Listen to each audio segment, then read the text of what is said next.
Hello friends, প্রিয়াঙ্কার বাঙালিয়ানা রান্নাঘরে আপনাদের স্বাগত জানিয়ে আজ শুরু করতে চলেছি বহু পুরনো একটি রেসিপি, যার নাম বড়ি আলু পোস্ত। আমরা কিন্তু প্রত্যেকে আলু পোস্ত খেয়ে থাকি, তাই আজকে ভাবলাম বড়ি আলু পোস্ত করলে কেমন হয়।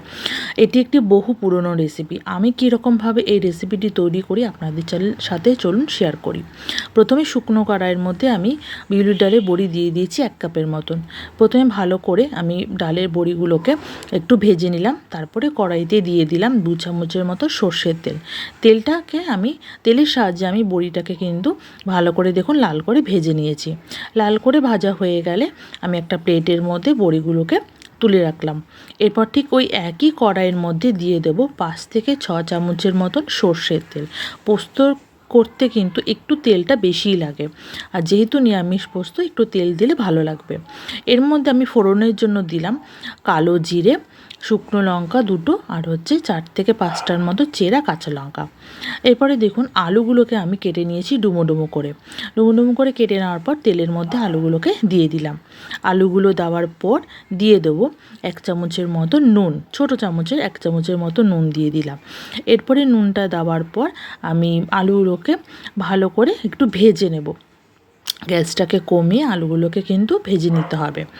আর তার মধ্যে দিয়ে দিচ্ছি অল্প করে একদম হলুদ গুঁড়ো আর নুন দিয়ে আলুটাকে কিন্তু হালকা লাল করে বা একটু বেশি লাল করে ভাজলেও কোনো অসুবিধা নেই, আলুগুলোকে ভেজে নিতে হবে।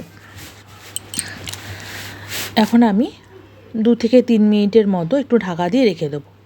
2 থেকে 3 মিনিট হয়ে যাওয়ার পর আমি আবারও দেখুন একটু নাড়াচাড়া করে নিচ্ছি।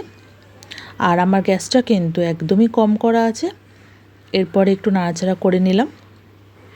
নাড়াচাড়া করে নিয়ে আবারও 2 থেকে 3 মিনিটের মতো ঢাকা দিয়ে রেখে দেবো। আবারও কিছুক্ষণ পর ঢাকনা সরিয়ে একটু নাড়াচাড়া করে দেখে নেব যে কতটা আলু সেদ্ধ হয়েছে বা ভাজা হয়েছে।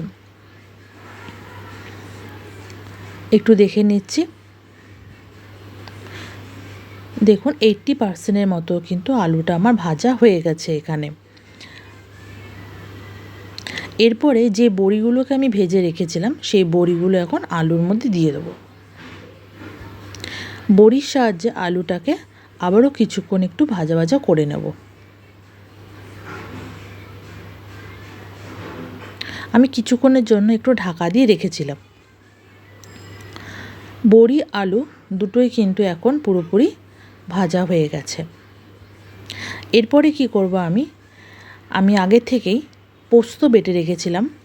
3 চামচের মতো পোস্ত নিয়েছিলাম 4 থেকে 5টার মতন কাঁচা লঙ্কা আর নুন দিয়ে পোস্তটাকে আমি বেটে রেখেছিলাম। সেই পোস্ত বাটাটা আমি আলুর মধ্যে দিয়ে দিলাম।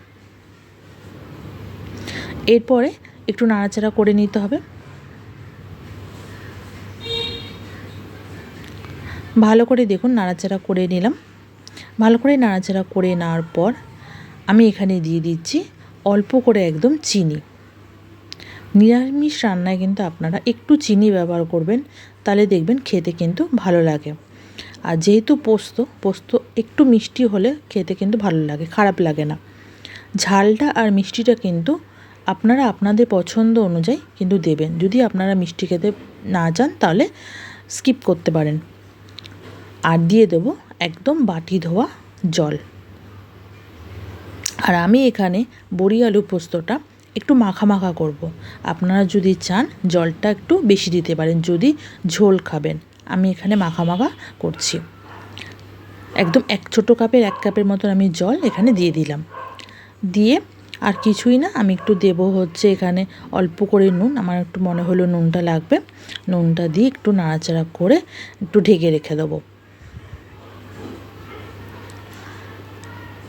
3 থেকে 4 মিনিটের মতো দেখুন আমি ঢেকে রেখেছিলাম।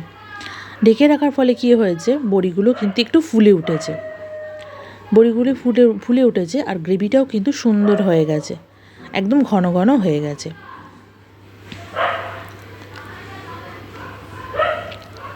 এটা কিন্তু আপনারা গরম গরম মুগ ডালের সাথে আর গরম গরম ভাত দিয়ে কিন্তু এই বড়ি আলু পোস্তটা খেয়ে দেখবেন অসাধারণ লাগে। আর সবার লাস্টে দিয়ে দেব অল্প করে সর্ষের তেল। আপনারা নিরামিষ দিনে হোক বা কোনো কিছু রান্না করতে ইচ্ছা করছে না, এই সময় একবার এই রেসিপিটি তৈরি করে দেখবেন, খেতে লাগে দুর্দান্ত। গরম ভাতে ডাল দিয়ে এই বড়ি আলু পোস্তটা আপনারা একদিন বানিয়ে দেখবেন, আর আপনাদের রেসিপিটি কেমন লেগেছে অবশ্যই কিন্তু আমাকে কমেন্ট করে জানাবেন। রেসিপিটি এতক্ষণ অবধি দেখে থাকলে আপনারা প্লিজ একটা লাইক করবেন, শেয়ার করবেন, আর আমার চ্যানেলটিকে এখনও যারা সাবস্ক্রাইব করেনি প্লিজ একটা সাবস্ক্রাইব করার অনুরোধ রইল। সাবস্ক্রাইব করে পাশে থাকবেন, আর আমার পাশে বেল আইকনটা ক্লিক করে দেবেন, যাতে আমার চ্যানেলের প্রতিটি রেসিপি আপনাদের কাছে খুব সহজেই পৌঁছে যায়। তাহলে আজকের মতো এইটুকুনি, আবার অন্য কোনো দিন অন্য কোনো রেসিপি নিয়ে আপনাদের সামনে হাজির হব।